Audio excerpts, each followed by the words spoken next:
If you hear high-speed car chases and immediately think about action movies, you may be surprised to find out that for police departments across the country, they're a very real problem that can claim the lives of innocent bystanders.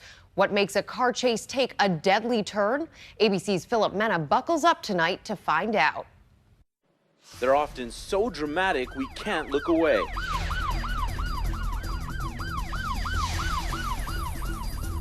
High-speed police chases where officers stop at nothing in pursuit of their suspects. Watch as police chase this woman during morning rush hour in D.C. They gave chase after she took off from a routine traffic stop.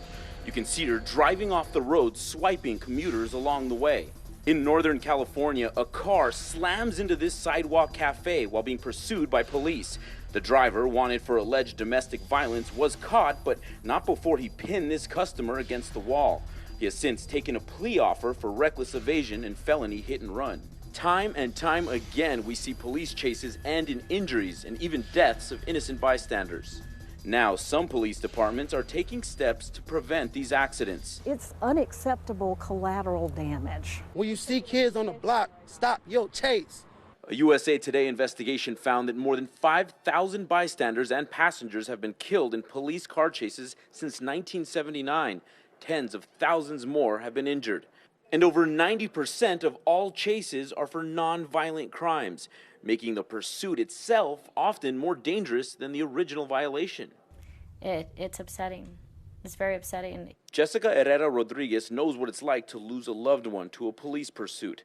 Her father, Reynaldo, was killed after a long workday, caught in the middle of a high-speed chase. There's no way he could have ever seen the SUV coming his way till he was in the middle of the intersection. She shows us the dash cam video from that tragic day. He's speeding up quick. He's speeding up quick. The police pursuing a 17-year-old for driving with tinted windows chased him for 17 miles at speeds of 80 miles an hour.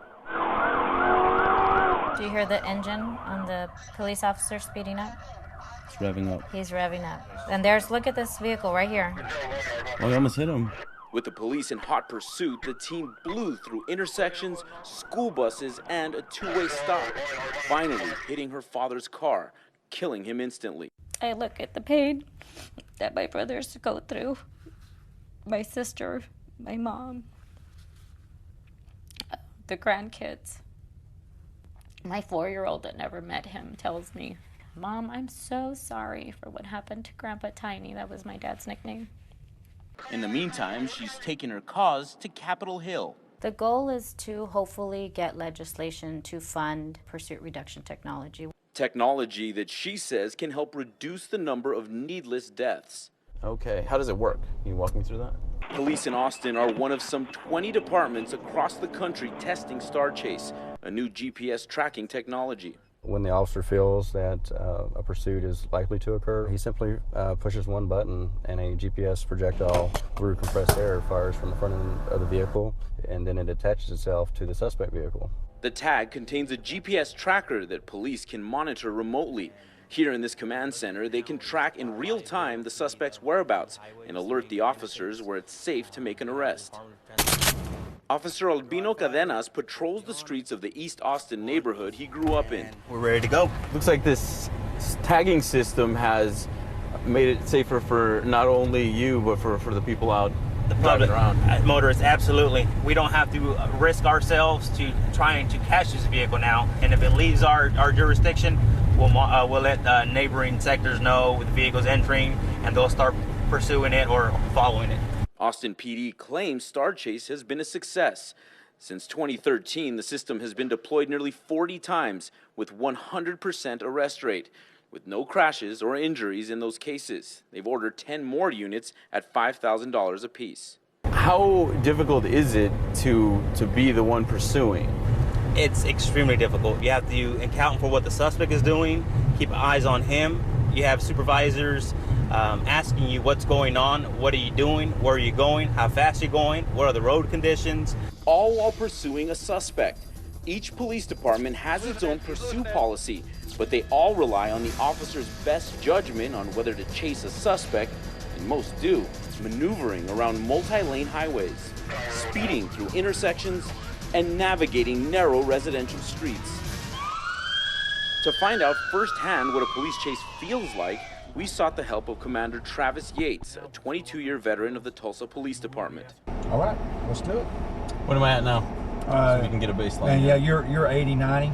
After an initial lesson, I'm rigged with a heart monitor so we can measure my physical response to a high-speed police chase in this police training facility. We got cars over here.